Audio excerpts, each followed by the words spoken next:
I'm like a seal. Get excited. What's your favorite thing to cook? Oh, I have this chicken saag recipe, Indian food.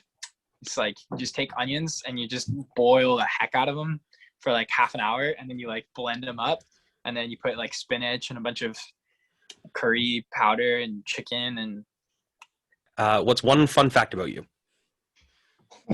I think this is fun. I think other people are maybe annoyed of this by now, but like I'm getting married in 105 days. I also really love baseball caps, like a lot. Hey everyone, welcome back to Shared Weakness.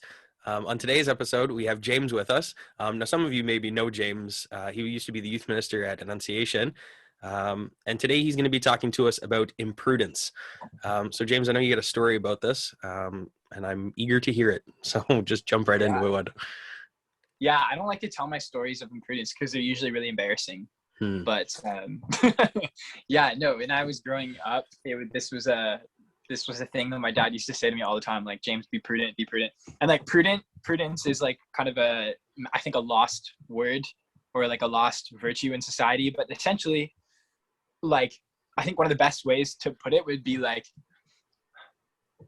almost like good timing. You know what I mean? Like having prudence is like having good timing. It's knowing like when to say, what to say, when to do, what to do.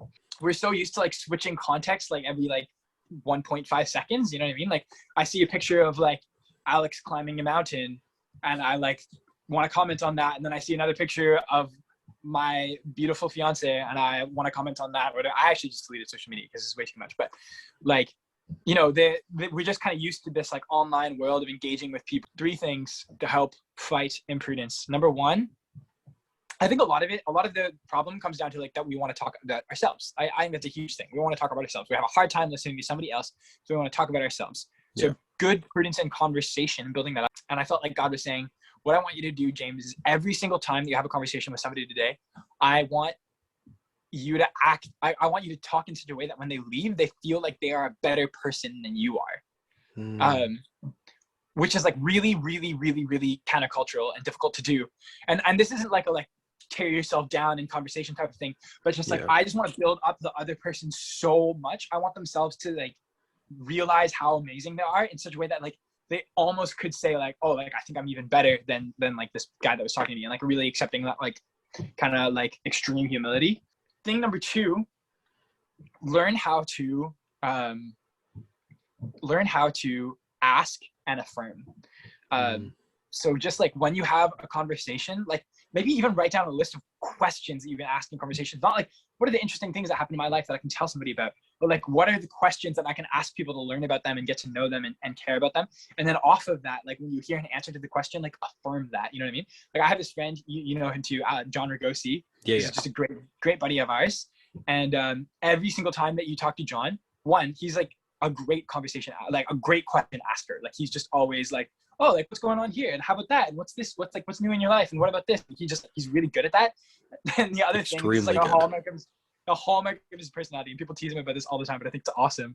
Is he'll just be like, yeah. Wow. Just like every single time I talk to him, I'm like, wow, this is awesome. And number 3 is try to take like 24 hours.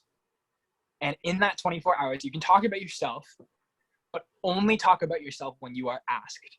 Yeah, I think I might give that a shot one of these days coming up.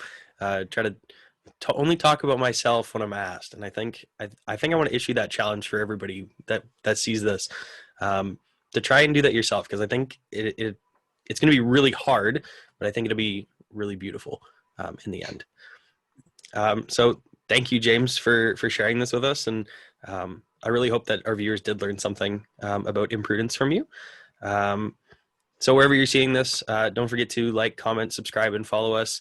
And please be a friend, tell a friend. So if you like what we're doing, share this with your friends and your family, and we'll see you next time. Peace.